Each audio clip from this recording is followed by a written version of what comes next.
Tahimik ang isip ko dati, payapa at walang anong gulo sa loob.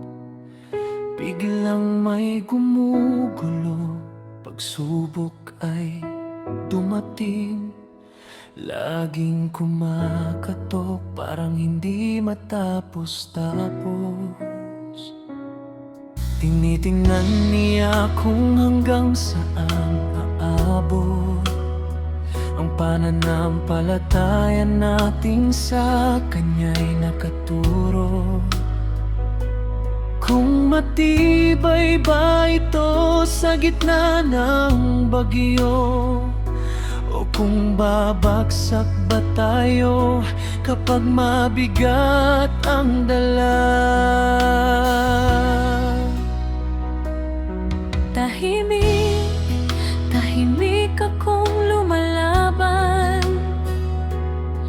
mag-isa mula pa noong mga unang araw. Kinikimkim ang lahat, hindi nagkukwento,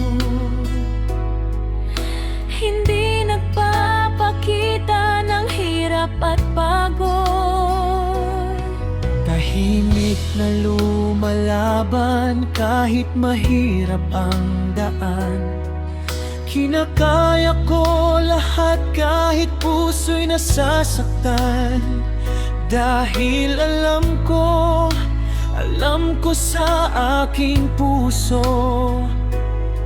hindi ako nag-iisa sa bawat hakbang ko. Kayang-kaya ko pa dahil nariyan siya sa bawat laban ko. Siya ang aking lakas, may tiwala ako, lubos ang tiwala sa kanya. Alam kong binabantayan niya ang bawat hakbang ko. Kaya ko pa kinakaya bawat pagsubok. Hindi ako bibitaw, hindi ako lulubog. Dahil nariyan siya, aking Diyos at Ama. Kasama ko siya sa bawat laban na dumarating pa. Minsan ay mapakiramdam kong napapagod na, parang ang bigat ng pasanin ay hindi ko kayanin. Pero sa bawat sandaling ako'y nalulumbay, naaalala ko ang kanyang pangako at pag-ibig. Hindi niya ako iiwan, hindi ako pababayaan. Kahit sa gitna ng dilim, ilaw ko siya'y nananatili. Ang bawat sugat, bawat luha na pumatak, lahat ay nakikita niya, lahat ay alam niya. At kahit tahimik pa rin akong lumalakad, kahit walang nakakaalam ng lahat ng dinadala, ang tiwala ko'y hindi kailanman mababago. Dahil alam kong nasa tabi ko siya,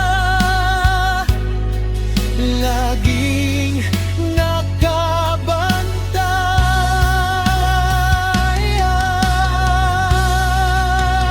Kayang-kaya ko pa dahil nariyan siya sa bawat laban ko. Siya ang aking lakas, may tiwala ko, lubos ang tiwala sa kanya. Alam kong binabantayan niya ang bawat hakbang ko. Kaya ko pa kinakaya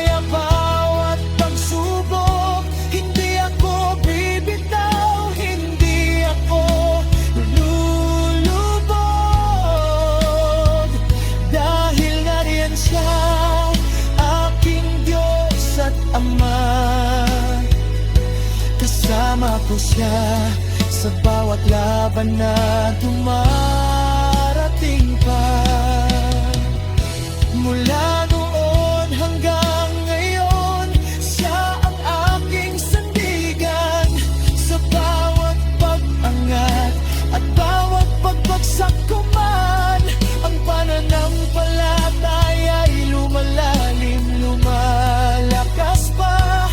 Dahil nakikita ko ang kanyang kamay sa lahat ng ito. Ang mga pagsubok na aking dinanan,